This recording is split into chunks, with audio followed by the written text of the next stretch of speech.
Hai guys, jadi ini masuk minggu keempat kita KKN di Desa Benteng Ciampea, Bogor. Jadi hari ini kita mau melakukan kunjungan desa wisata Benteng. Sebelum kita melakukan kunjungan ada sambutan dulu dari Bapak Kepala Desa, juga sambutan 2 dari kesenian Desa Benteng.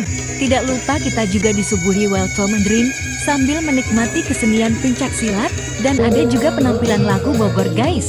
Siapa nih yang pernah berkunjung ke desa wisata Benteng Bogor? Di sini tidak hanya beragam budaya, tapi juga beragam orangnya. Yang pertama kita kunjungi itu rumah olahan kedelai, mulai dari susu kedelai, es krim kedelai, selai kedelai sampai peyek kedelai. Buat kalian yang ingin berkunjung di sini, cocok banget soalnya sambil edukasi juga guys. Ibu pemiliknya baik banget, bisa berbagi ilmu, juga pengalaman.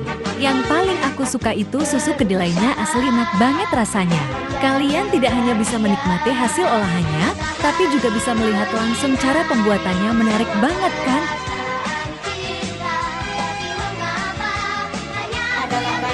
Bikin yang lebih maju dari ini, maksudnya varian yang lebih keren.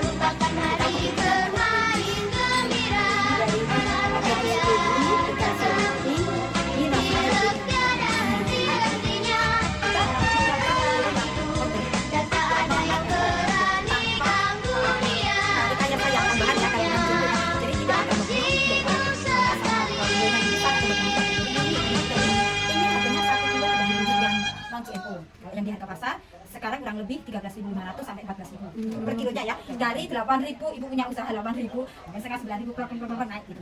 Nah, tadi rasanya gimana kedelainya? Ya, jadi terima kasih. Saya ucapkan selamat datang kepada mahasiswa. Terima kasih. Ibu malam udah googling mana sih gini-gini, oh gitu ya. Jadi terima kasih ya kehadiran mahasiswa di sini.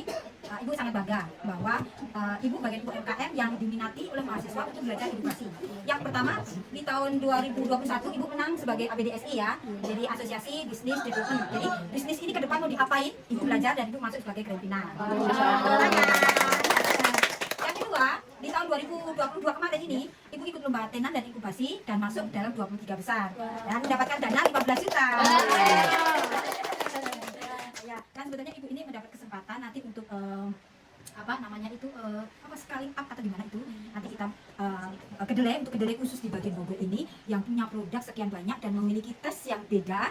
Karena kita juga ditinjau oleh dosen-dosen Dr. Dase, Dr. Cahyo, semua dari IPB, dan kita berhak masuk ke tahap selanjutnya. Kita mendapatkan seorang investor, bagaimana nanti ini kita berkembang lebih jauh lagi ke depan. Jadi awalnya kedelai ini kalau kita mau membuat susu, kita rendam dulu 1 malam, kurang lebih 10 jam. Ya kan pasti bekah. Nah, untuk mendapatkan hasil yang enak itu sebetulnya harus direndam dengan air bersih. Jadi jangan air biasa, air keran atau air ledeng. Jadi air yang mendidih, dingin, direbus selama semalam, kemudian dibersihkan kulitnya. Nah, bijinya itu kita pakai buat susu yang tadi kalian minum semalam. Nah, dan kulitnya kita buat kayak kulit kedelai dan sudah PIRT. Ya itu, tapi itu memang kemarin kita pakai untuk foto-foto doang kan ada kunjungan Universitas Nusa Bangsa. Nah, jadi setelah tadi dibersihkan kulitnya, kemudian cara blendernya itu kita juga dengan memakai air panas. Air panas, kemudian dikasih jahenya dibakar, kemudian dibersih item-itemnya, dikeprek, masukin sama pandan wangi. Nah, proses untuk membuat sedikit praktek sebenarnya kita bisa pakai blender, tapi untuk skala besar kita punya mesin. Kita punya mesin besarnya seperti ini ya. Ini juga kemarin dapat dari IPB yang 15 juta. Harganya itu Bu? Harganya 15 juta. Enggak, 15 juta kita belikan untuk ini mesin, di 2,5 juta dan belikan yang lain-lainnya. Nah, ini kan tidak langsung beda ampas sama sari ya, ini kan gitu ya. Nah, setelah selesai disaring, kemudian kita masak dengan derajat 80. Nah, kita punya alatnya untuk mengukur derajatnya. Tapi karena kita sudah terbiasa masak ya 3 tahun, jadi kita udah tahu mana ya yang 80, mana yang 100 kan gitu. Kalau 100 sudah mendidih. Nah, kedelai ini karena tadi dari air yang sudah matang di blender dengan air sedikit panas hangat, jadi dia mudah mendidih. Dan kita tahu kalau dia 80 derajat itu hanya pinggir-pinggirnya begitu ya. Nah, sebelum banyak itu sudah kita matikan. Setelah itu kita saring lagi untuk menguras sedikit ampasnya. Kan di sini sudah ada nih ampas sama air ya udah bisa. Nah, setelah dimasak, kita ini lagi kita saring supaya mengurangi ampas. Nah, setelah itu baru kita blender, kita berikan rasa. Nah, rasa yang kita punya seperti strawberry, green tea ya dan lain-lain itu kita mendapatkan rekomendasi dari LPP POM Bandung ketika kita sertifikasi halal. Jadi Bu, untuk bubuk yang halal Ibu ada supplier namanya ini, PT ini. Nah, kita akhirnya belinya ke situ. Dari situ kita sudah aman dan kita layak ketika kita punya company profile dan yang lain-lain, kita layak mendapatkan untuk pembuatan PT perseorangan.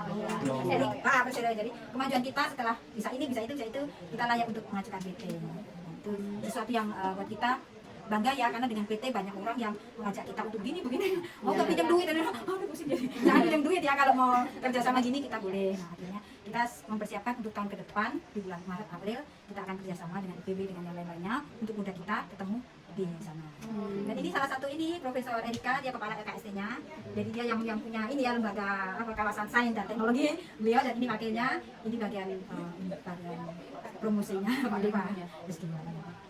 Dan ke depan Ibu tidak hanya sampai di sini ya, Ibu membuat cistik ini dari ketan. Jadi cistik yang bukan dari tapioka plus ketan atau tapioka aja atau terigu, enggak, tapi kita membuat sesuatu yang bahannya benar-benar ada grade-nya ke atas. Karena ketan memang banyak manfaatnya. Kemudian Ibu juga buat selai kedelai. Nah, sekarang ada bonus satu nih, bagian bisa menjawab tapi tidak boleh pegang HP. Satu orang saja boleh ya, silakan. Oke, tepuk tangan dulu Pak.